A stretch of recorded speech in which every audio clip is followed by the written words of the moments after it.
রবের ইসলামী কিংডমে যত শয়তান এবং ইবলিস উলামা রয়েছে, পলিটিশিয়ান রয়েছে, এদের থেকে আল্লাহ তাআলার কাছে আশ্রয় চাচ্ছি।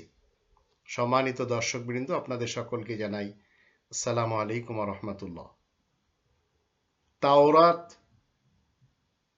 যার বাংলা অর্থ হলো আইন, জাবুর, যার বাংলা অর্থ হলো টুকরা, ইনজিল, যার বাংলা অর্থ হলো সুসংবাদ, এগুলি আল কিতাবের এক একটি সিফাতি নাম মাত্র।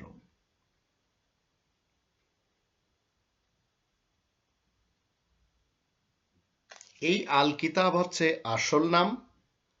2 নম্বর সূরা আল বাকারার 2 নম্বর আয়াতে আল্লাহ বলেন, যালিকাল কিতাবু লা রাইবা ফিহি হুদাল লিল মুত্তাকিন।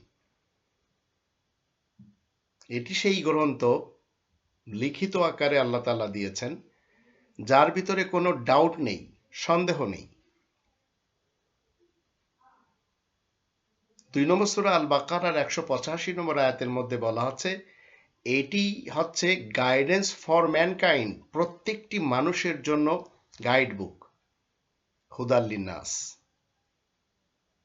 আর 17 নম্বর সূরা বানী ইসরাইলের 9 নম্বর আয়াতে বলা হচ্ছে, ইন্না হাযাল কুরআন ইয়াহদি লিল্লাতি হিয়া আকওয়াম।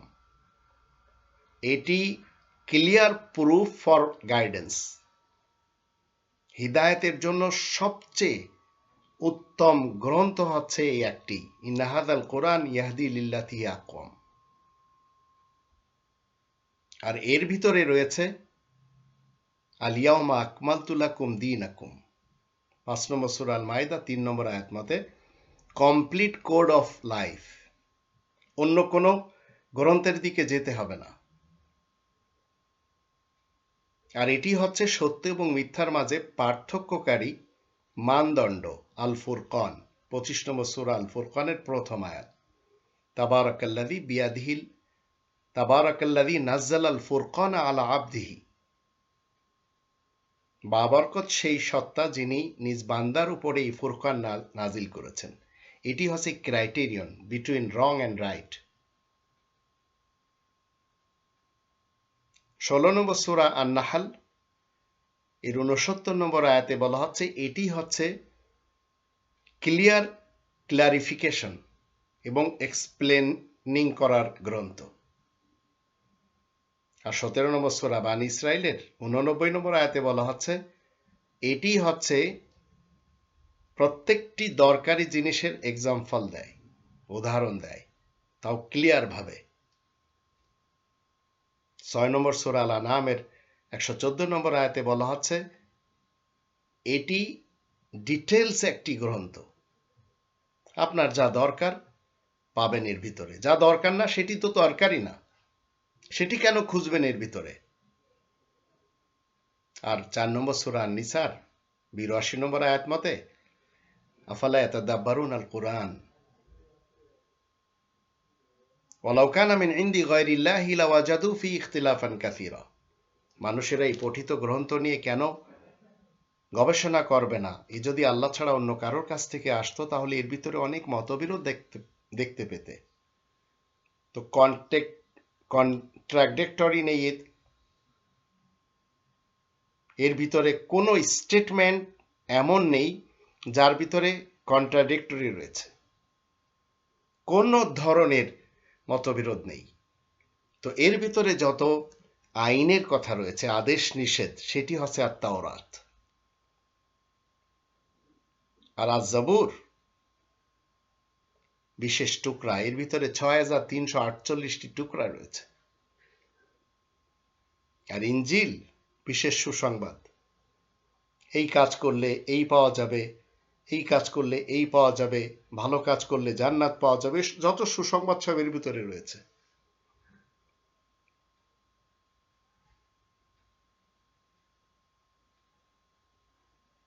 পঁয়ত্রিশ নম্বর সূরা ফাতির এর 25 নম্বর আয়াতে আল্লাহ বলছেন, অথচ মানুষেরা যদি তোমাকে মিথ্যা জানে তাহলে তোমার আগে যারা ছিল তারাও মিথ্যা জেনেছে, যখনই তাদের কাছে তাদেরই কোনো সুস্পষ্ট বাণী খাস টুকরার সাথে এবং উজ্জ্বল আলোকময় আল কিতাব নিয়ে এসেছে। আজ আপনি বলছেন যে কোরআনের বিধি নিষেধগুলি, আদেশ নিষেধগুলি হচ্ছে আত-তাওরাত, মানবে না কেউ। কিন্তু এই কোরআনের আইনগুলি মুহাম্মাদুর রাসূলুল্লাহর কাছেই। এই আইন ব্যতীত অন্য কোনো আইনই তো দরকারই নেই। তাই এই আইন কখনো মুহাম্মাদুর রাসূলুল্লাহর হতে পারে না, যার ভিতরে লেখা রয়েছে মান বাদ্দালা দীনহু ফাকতুলুহু, যে দিন বদল দেবে তাকে হত্যা করো। এর ভিতরে লেখা নেই, কারণ এটি হচ্ছে তাওরাত। আল কিতাবের সিফাতি নাম হচ্ছে আত তাওরাত, আল জাবুর, আল ইনজিল, আল কুরআন, আল ফুরকান, আল মাউইজা, আহসানুল হাদিস, আহসানুল কসাস, এসব আল কিতাবের সিফাতি নাম। ৫ নম্বর সূরা আল মাইদা এর আয়াত নম্বর যদি আমরা দেখি,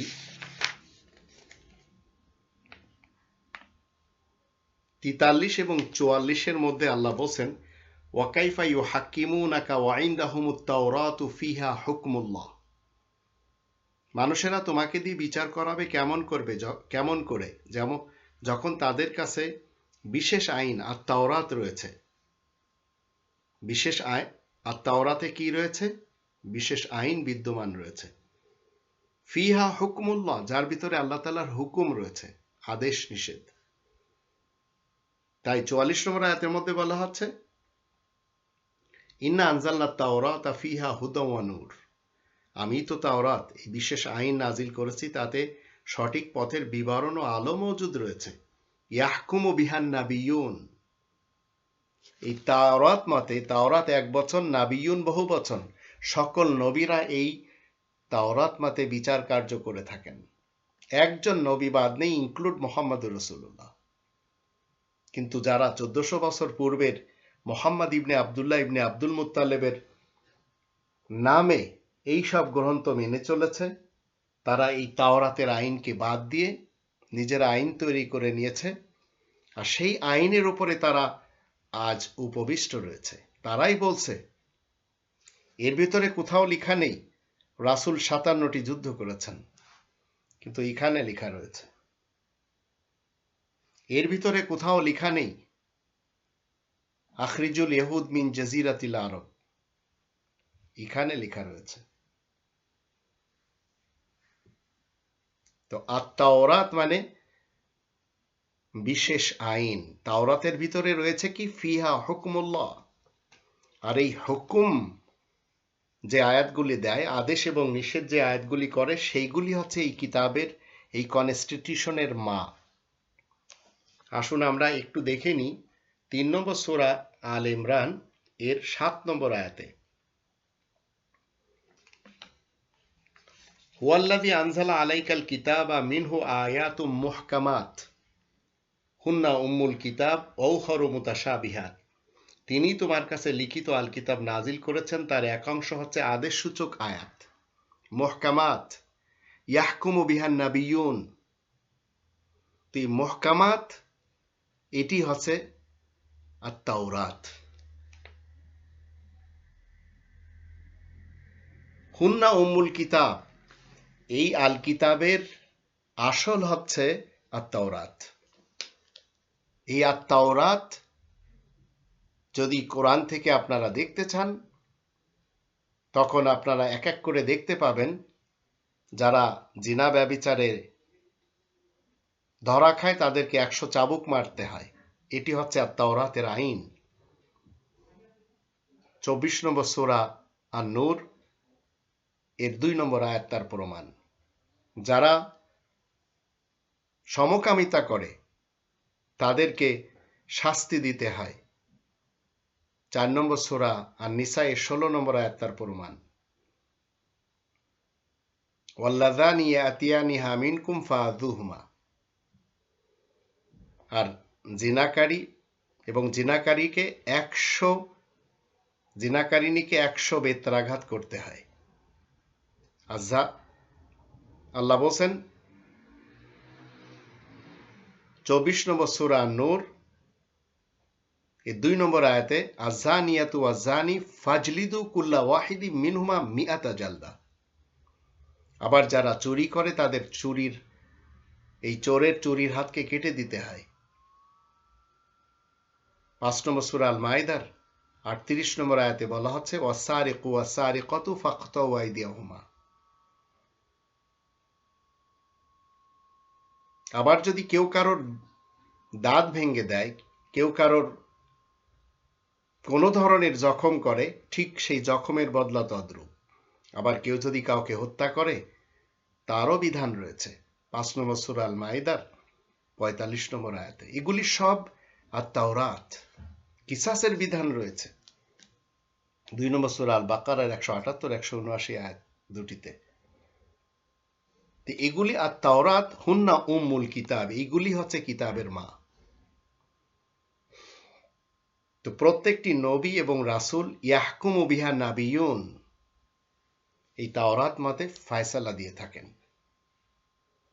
আর সকল জজদের চিফ জাস্টিস হলেন দাউদ রাসূল, দাউদ নবী। তাই এই কোরআনের 38 নম্বর সূরা সোয়াদ এর 26 নম্বর আয়াতে বলা হচ্ছে ইয়া দাউদ ইন্না জাআলনাকা খলিফাতান ফিল আরদ ফাহকুম বাইনান নাসি বিল হক। দাউদকে আল্লাহ খলিফা বানিয়ে বলছেন যে তুমি ফয়সালা করবে বিশেষ সত্যের সাথে। আর বিশেষ সত্য 2 নম্বর সূরা আল বাকারার 147 নম্বর আয়াতে আল্লাহ বলছেন আল হাক্কু মির রব্বিকা, তোমার রবের পক্ষ থেকে এসেছে। এখন যদি আপনি এই কোরআনের ফয়সালা বাদ দিয়ে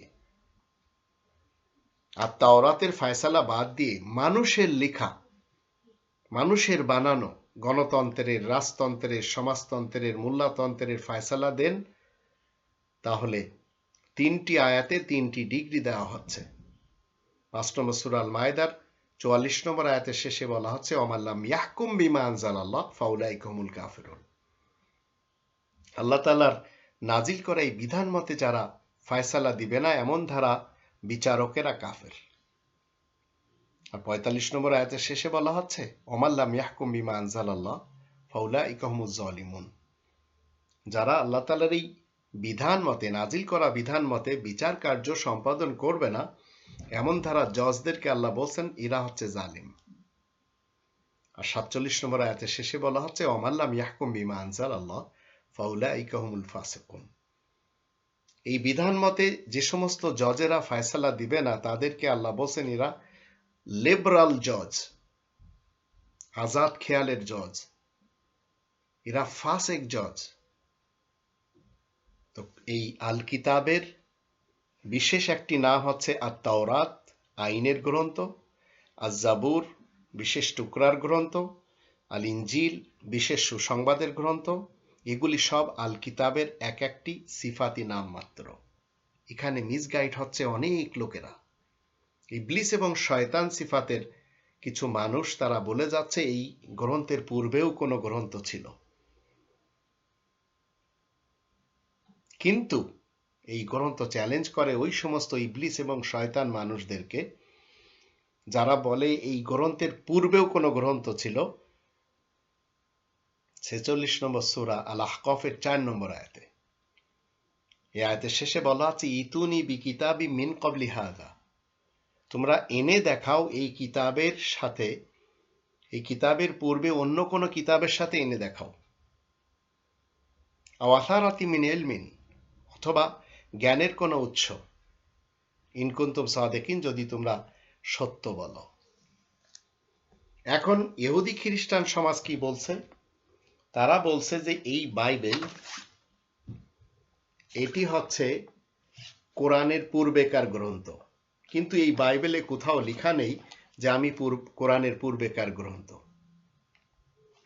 তাহলে দেখা গেল ঠিক এইভাবে যদি আপনি বেদ, রামায়ণ, গীতা, ত্রিপিটক, আভেস্তা এইসব গ্রন্থগুলি দেখেন, সেগুলিতেও লেখা নেই। তো এইভাবে মানুষ মিসগাইড করছে আপনার এবং আমার সোসাইটিতে শয়তান এবং ইবলিস মানুষের চরিত্র নিয়ে।